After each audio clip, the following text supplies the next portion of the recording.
everyone. I welcome you all for today's lecture session on municipal and industrial wastewater treatment. So in the previous lecture, we discussed about the sampling techniques and composite sampling. So today we are going to discuss the integrated or a discharged weight samples and characteristic of a wastewater. So in the previous lecture, we discussed about the sampling techniques. So there are two types of a sampling techniques are there. One is grab sampling and second one is composite sampling. And this is the third one, which is called as a integrated sampling or a samples. For a certain purposes, the information needed is best provided by analyzing mixtures of grab samples collected from different points simultaneously or as nearly so as possible. So grab samples collections are nothing but it is a one stage collection of a samples where the sample is collected and it is taken for a testing purpose. So here using discharge weighted method such as equal width increment, which is called as a EWI, or equal discharge increment, which is called as a EDI procedures and equipments. So here the grab samples are collected by these equipments, either equal width increment or a equal discharge increment procedures and equipments. An example of the need for integrated sampling occurs in a river or a stream that varies in composition across its width and depth. So generally, the sewage waste is dumped in the streams or rivers. So therefore, the integrated sampling is composition across its width and depth. So to evaluate average composition or total loading, use a mixture of samples representing various points in the cross section. So in proportion to their relative flows. So the need for integrated samples also may exist if combined treatment is proposed for several separate wastewater streams. So therefore, the interaction of which may have a significant effect of treatability or even on composition. So there are some mathematical prediction of the interaction among chemical components. So maybe inaccurate or impossible, and testing a suitable integrated sample may provide useful information. So both lakes and reservoirs show spatial variation of compositions according to depth and horizontal location. So however, there are conditions under which neither total nor average results are especially useful, but local variations are more important. So in such cases, examining samples separately, that is, do not integrate them. So therefore, preparation of integrated samples using requires equipments designed to collect sample water uniformly across the depth profile. So knowledge of the volume, moment and composition of the various parts of the water being sampled usually is required. Therefore, collecting integrated samples is a complicated and specialized process that must be described in a sampling plan. So now let us know what are the characteristics of a wastewater. So the characteristics of a wastewater can be classified as physical characteristics, chemical characteristics and biological characteristics. So in case of a physical characteristics of a wastewater, so first one is color.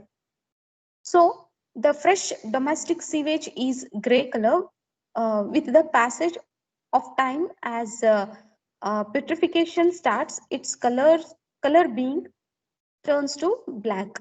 So initially the color of the fresh sewage is grayish color. So as the time passes, as the decomposition starts, then the color is going to change. So the final color after complete decomposition will be blackish color. Next comes the odor. So normal fresh sewage has a musty odor, which is normally not offensive, but as it starts to get stale, it begins to give offensive odor. So initially the fresh sewage is not having much odor. So when the decomposition starts, it gives an offensive odor. Within 3 to 4 hours, all the oxygen present in the sewage get exhausted and it starts emitting offensive odor of hydrogen sulfide gas and other sulfur compounds produced by anaerobic microorganisms. So the third characteristic is temperature. Generally, the temperature of the wastewater is higher than that of the water supply. This is because the addition of warm water from the households and from the industries. And when the wastewater flows in the closed circuit, its temperature obviously rises. And the average temperature of a wastewater in India is around 200 degrees Celsius, which is quite close to the ideal temperature for the biological activities. So the temperature of the wastewater is greater than the water supply. And in India, the temperature of the wastewater is around 200 degrees Celsius. The next property of a wastewater is turbidity. So turbidity is measured of light emitting properties of wastewater, and turbidity test is used to indicate the quality of a waste discharges with respect to colloidal matters. So colloidal matters are nothing but these are the tiny particles which are present in the wastewater. So these particles are neither floating or they will be in the suspended form.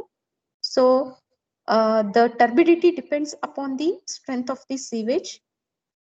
So the solid content, that is sewage, normally contains 99.9% of water and 0.1% of solids. So these solids are total solids in wastewater exist in three forms, either in suspended solid form, dissolved solids, or a colloidal solids. So this is about the characteristics of a wastewater, that is physical, chemical and biological characteristics. So at present we are discussing about the physical characteristic of a wastewater. So in physical characteristic, color, odor, temperature, turbidity. So this all comes under physical characteristic, where in the field itself these particular physical characteristics are identified.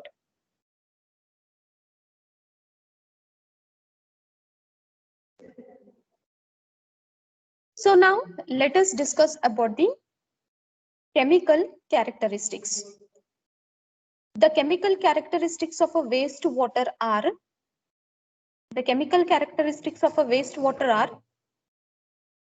pH, chloride content, nitrogen content, nitrites and fats, that is nothing but oil or a grease. So now let us discuss about the chemical characteristics of a wastewater. So the chemical characteristic of a wastewater are pH. So the test for pH value of a wastewater is carried out to determine whether it is acidic or alkaline in nature. A high concentration of either an acid or alkali in wastewater is indicative of a industrial waste. So generally the pH value, it will indicate that the wastewater is either acidic or alkaline in nature. So the next chemical characteristic is chloride content. So chloride in natural waste results from leaching of a chloride containing rocks and soils with which the water comes in contact. So when the water comes in contact with the rocks or a soil, Then the chloride found in domestic sewage is derived from kitchen waste, human feces, and urinary discharges. So this is how the chloride is going to be added in the waste water. So the next content is nitrogen content. So the nitrogen is usually going to appear as a ammonia nitrogen or a free ammonia, organic nitrogen, albinonide, nitrogen, nitrites, and nitrates.